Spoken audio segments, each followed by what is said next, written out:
আজকের recipe vegetable chop.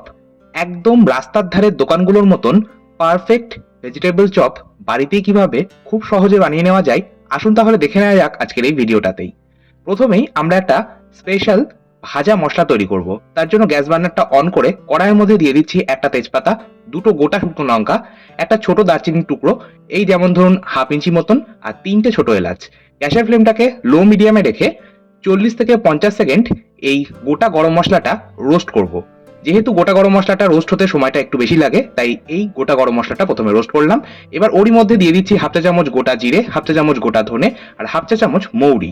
এই মশলাগুলো রোস্ট হতে সময় অনেকটাই কম লাগে, এই জন্যই আমি এটা সব শেষে দিচ্ছি। গ্যাসের ফ্লেমটাকে অফ করে কড়াইয়ের হিটেই এবার আমি এই তিনটে মশলাও একই সাথে রোস্ট করে নেবো আরো 40 থেকে 50 সেকেন্ড। সম্পূর্ণ 1.5 থেকে 2 মিনিট আমি মশলাটা রোস্ট করে নিয়েছি। তারপর একটা আলাদা প্যাটারে নামিয়ে রাখলাম। মশলাটা একটু ঠান্ডা হলে আমি একটা গ্রাইন্ডিং জারের মধ্যে নিয়ে এটার একটা ফাইন পাউডার তৈরি করে নেব। আর আপনারা মশলাটা রোস্ট করার সময় খেয়াল রাখবেন মশলাটা যেন পুড়ে না যায়। মশলা যদি পুড়ে যায় তাহলে কিন্তু আবার চপের পুরের স্বাদটা নষ্ট হয়ে যাবে। আচ্ছা, এবার আমি বাকি প্রিপারেশনগুলো নিয়ে নেব। আমাদের এই ভেজিটেবল চপের পুরের জন্য প্রয়োজন গাজর আর বিট। পুরটা তৈরি করবার জন্য আমি 4টে মাঝারি সাইজের গাজর আর 4টে মাঝারি সাইজের বিট নিয়েছি। গাজর আর বিটটা আগেই ধুয়ে পরিষ্কার করে নিয়েছি। এবার খোসাটা ছাড়িয়ে নিলাম আর গাজরের মাথা আর পেছন দিকটা অল্প করে কেটে নিলাম।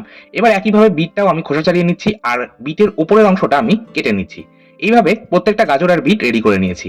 এবার একটা গ্রেটার নিয়েছি। এইরকম গ্রেটার প্রত্যেকের বাড়িতেই কিন্তু আমাদের থাকে।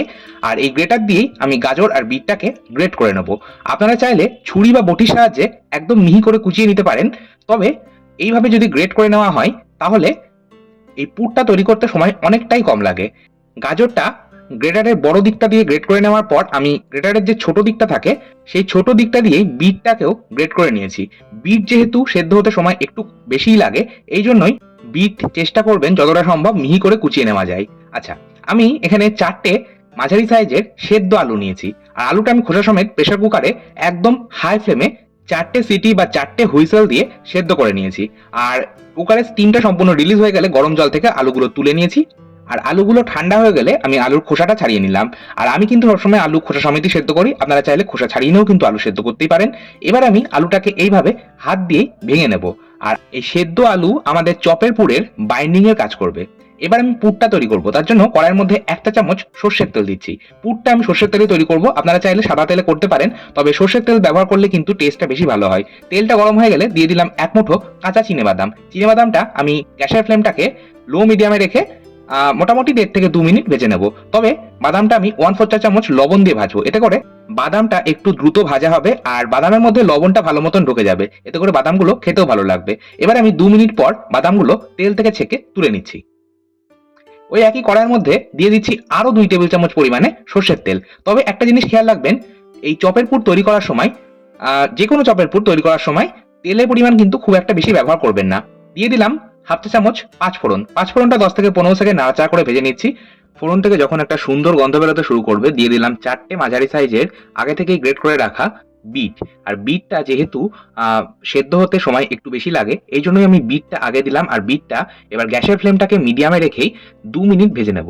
2 মিনিট পর দিয়ে দিচ্ছি আগে থেকে গ্রেট করে রাখা গাজর। এরই সাথে আমি ব্যবহার করব আদা। এখানে আমি হাফ ইঞ্চি একটা আদার টুকরো খোসা ছাড়িয়ে একটা গ্রেটারে গ্রেট করে রেখেছি।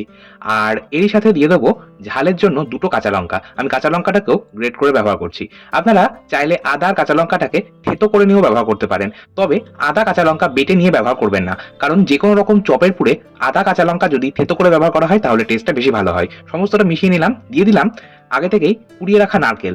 আর এখানে আমি হাফ কাপ নারকেল কোড়া ব্যবহার করছি। নারকেল কোড়া ব্যবহার করা হলে চপের পুরের স্বাদটা ভীষণ ভালো হয়। আচ্ছা, এবার আমি এটাকেও ফ্রাই করব, তবে তার আগে দিয়ে দেবো 1 চা চামচ লবণ বা স্বাদ মতন লবণ। এরই সাথে আমি দিয়ে দেবো হাফ চা চামচ হলুদ গুঁড়ো। আর এই যে আমি লবণটা দিলাম, এই লবণ দেওয়ার কারণে এবার গাজর আর বিটের থেকে জল ছাড়তে শুরু করবে, আর তাতেই কিন্তু বিট আর গাজর সুসেদ্ধ হয়ে যাবে। আচ্ছা, আমি যে ভাজা মশলাটা বানিয়ে রেখেছিলাম সেই স্পেশাল চপের পুরের ভাজা মশলাটা 1 চা চামচ দিয়ে দিলাম। এবার এটা আমি কভার করে দিচ্ছি। আর কভার করে মিডিয়াম ফ্লেমেই আমি এটা মিনিট 2 রান্না করব। দেখুন 2 মিনিট পর ঢাকা চাপা সরিয়ে নিয়েছি। আর আমাদের গাজর আর বিট কিন্তু মোটামুটি সেদ্ধ হয়েছে, তবে আরেকটু সেদ্ধ হলে ভালো হয়, কারণ বিট আর গাজরের থেকে যে পরিমাণ জল বেরিয়েছে তাতে হাফ সেদ্ধ হয়েছে, আমি তাই আরো 1/4 কাপ জল এখানে ব্যবহার করছি। অনেক সময় দেখা যায় বিট গাজরের থেকে যে পরিমাণ জল বেরোচ্ছে তাতেই কিন্তু বিট গাজর সুসেদ্ধ হচ্ছে, আলাদা করে জল ব্যবহার করার প্রয়োজনই পড়ে না। তবে বিট গাজরের কোয়ালিটির উপরও তো নির্ভর করে অনেক সময়, এই জন্যই আমি জল দিলাম। যাই হোক, জল অতিরিক্ত ব্যবহার করবেন না, কারণ আমাদের জলটা কিন্তু সম্পূর্ণটাই শুকিয়ে নিতে হবে। আমি আরো মিনিট দুয়েক এটা কভার করে রান্না করেছি যাতে বিট গাজরটা সুসেদ্ধ হয়। এবার 2 মিনিট পর আবার ঢাকা চাপা সরিয়ে দিয়ে দিলাম আগে থেকেই সেদ্ধ করে মেখে রাখা আলু। আর যেহেতু আলু ব্যবহার করছি তাই আমি আরো 1/4 চা চামচ লবণ আর হাফ চা চামচ মতন ভাজা মশলা দিলাম, কারণ আলুর মধ্যেও কিন্তু লবণ আর ভাজা মশলাটা ঢোকা প্রয়োজন রয়েছে। এবার সমস্তটা মিশিয়ে নিচ্ছি। আমাদের পুর কিন্তু তৈরি। দেখুন, কড়াই থেকে যখন সম্পূর্ণ ছেড়ে আসবে ধীরে ধীরে, তখন বুঝবেন পুরটা একদম তৈরি হয়ে গেছে। সবশেষে 1 চা চামচ চিনি দিচ্ছি। চিনি কিন্তু টেস্টটাকে ব্যালেন্স করবে, আর এই পুরটা একটু মিষ্টি মিষ্টি হলে খেতে ভালো লাগে, তাই চিনি ছাড়া একদম অসম্পূর্ণ লাগবে। আচ্ছা, ভেজে রাখা বাদামটাও দিয়ে দিয়েছি, সম্পূর্ণটা মিশিয়ে নিলাম।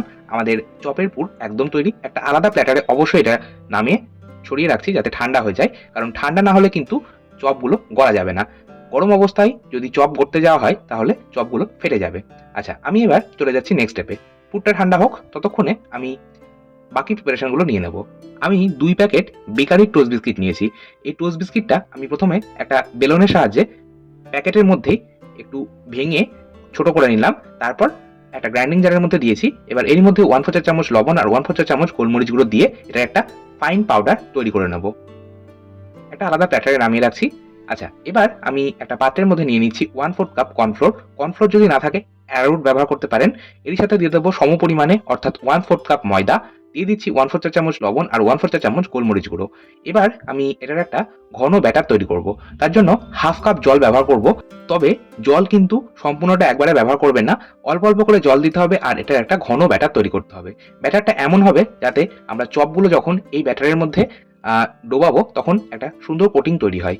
আচ্ছা, আমাদের পুরটাও কিন্তু ঠান্ডা হয়ে গেছে। এবার আমি চপগুলো গড়ে নেব। আচ্ছা, আপনারা ভেজিটেবল চপের সাইজ বা আকৃতি আপনাদের পছন্দ মতো রাখতে পারেন। দোকানে 2 রকম ভাবে ভেজিটেবল চপ পাওয়া যায়। একটা হয় ওভাল শেপের আর একটা হয় একটু চ্যাপ্টা ধরনের। যেটা আপনাদের সুবিধা মনে হবে, যেটা আপনাদের ভালো লাগবে, অবশ্যই আপনারা সেই রকম আকৃতি দিয়ে নেবেন। আর চপের সাইজগুলো আমি নর্মাল যেমন দোকানে কিনতে পাওয়া যায় সেই রকমই রাখছি। আপনারা আপনাদের পছন্দ মতন ছোট বা বড় করতে পারেন। এবার আমি চপের ওপর কোটিংটা তৈরি করব। প্রথমে যে কর্নফ্লোর আর ময়দার মিশ্রণটা বানিয়েছি তার মধ্যে একটা কোটিং করলাম। এবার দিয়ে দিলাম বিস্কিটের গুঁড়োর মধ্যে। এবার বাঁ হাতের সাহায্যে আমি আরও একটা কোটিং করে নিচ্ছি। আর এই কাজটা মানে এই স্টেপটাকে কিন্তু দুটো হাতের সাহায্যে করতে হবে। যদি এক হাত দিয়ে করতে চান তাহলে কিন্তু সম্পূর্ণ ঘেটে যাবে। আচ্ছা, দেখুন, ডান হাত দিয়ে আমি ব্যাটারটা মানে গোলা ব্যাটারে ডুবাচ্ছি আর বাঁ হাত দিয়ে আমি বিস্কিটের গুঁড়োর মধ্যে এটা কোট করছি। আর এটা আমি ডাবল কোটিং করছি, আপনারা চাইলে সিঙ্গেল কোটিং করতে পারেন, তবে ডবল কোটিং করলে কিন্তু বেশি ক্রিস্পি হবে। আর আপনারা যদি স্টোর করতে চান অবশ্যই আমি বলবো এটা ডাবল কোটিং করেন। দেখুন, আমি এইভাবে সমস্ত চপ গড়ে নিয়েছি। আচ্ছা, আপনারা যদি স্টোর করতে চান এই চপ এইভাবে রেডি করে নেওয়ার পর কোনো এয়ারটাইট কন্টেনারের মধ্যে নর্মাল ফ্রিজে 5 দিন পর্যন্ত স্টোর করতে পারেন। আর যদি 1 মাস পর্যন্ত রাখতে চান তাহলে ফ্রিজারে রাখবেন। আচ্ছা, এই চপটা আমি 10 মিনিট নর্মাল ফ্রিজে রেখেছিলাম। চপ গড়ে নেওয়ার পর সাথে সাথে গরম তেলে দিয়ে ভাজতে যাবেন না, 10 মিনিট ফ্রিজে রাখবেন, তাহলে চপগুলো ভীষণ ক্রিস্পি হবে। এটা রইলো আজকের একটা ছোট্ট টিপস, আপনারা এই স্টেপটা অবশ্যই একবার করবেন। আচ্ছা, 10 মিনিট পর আমি এবার চপটা ভাজবো। তার জন্য কড়াইয়ের মধ্যে পর্যাপ্ত পরিমাণে রিফাইন্ড অয়েল বা সাদা তেল দিয়ে গরম করে নিয়েছি। তেলটা প্রথমে হাই ফ্লেমে ভালো মতন গরম হয়ে গেলে আমি গ্যাসের ফ্লেমটাকে মিডিয়ামে করে চপগুলো একটা একটা করে তেলের মধ্যে ছেড়ে দিলাম। আর গ্যাসের ফ্লেম মিডিয়ামে রেখেই মোটামুটি 3 থেকে 4 মিনিট সময় ধরে চপগুলো ভেজে নিতে হবে। যতক্ষণ না একটা সুন্দর গোল্ডেন কালার আসছে ততক্ষণ পর্যন্ত এটা ভাজতে হবে। আর আপনারা এই চপগুলো কিন্তু দোকানের মতন ডালডাতেও ভাজতে পারেন, তবে ডালডার থেকে কিন্তু তেলটা বেশি স্বাস্থ্যকর। আচ্ছা, আরেকটা কথা আপনাদের সাথে শেয়ার করব, একবারে অনেকগুলো করে চপ একসাথে তেলের মধ্যে দিয়ে ভাজতে যাবেন না। যতগুলো চপ একসাথে মানে তেলের মধ্যে ডুবে থাকবে সেই রকম ভাবে ভাজতে হবে। আমার একসাথে 4টে চপ ভাজা যাচ্ছে, আমি তাই 4টে চপ একসাথে ভেজে নিলাম। এইভাবে বাকি চপগুলো ভেজে নেব। চপগুলো ভেজে নেওয়া হয়ে গেলে আমি তেল থেকে ছেঁকে একটা কিচেন টিস্যুর উপর রাখছি যাতে এক্সট্রা অয়েলটা টেনে যায়। আচ্ছা, এবার বাকি চপগুলো একইভাবে ভেজে নেব। সমস্ত চপ আমার ভেজে নেওয়া হয়ে গেছে, তবে সব শেষে ওপর থেকে একটু বিট লবণ ছড়িয়ে তবেই পরিবেশন করব। আর সাথে অবশ্যই একটু স্যালাড আর কাসুন্দি বা সস রাখবেন, তাহলে একদম জমে যাবে। আপনারাও তাহলে বাড়িতে এইভাবে বানান, খান, পরিবারের সকলকে খাওয়ান। আর সন্ধ্যেবেলার আড্ডাটা এইভাবে গরম গরম ভেজিটেবল চপ বানিয়ে জমিয়ে তুলুন। আজকের মতো তাহলে এই পর্যন্তই, আবার চলে আসবো নতুন কোনো ভিডিও নিয়ে। ভালো থাকুন, সুস্থ থাকুন, ধন্যবাদ।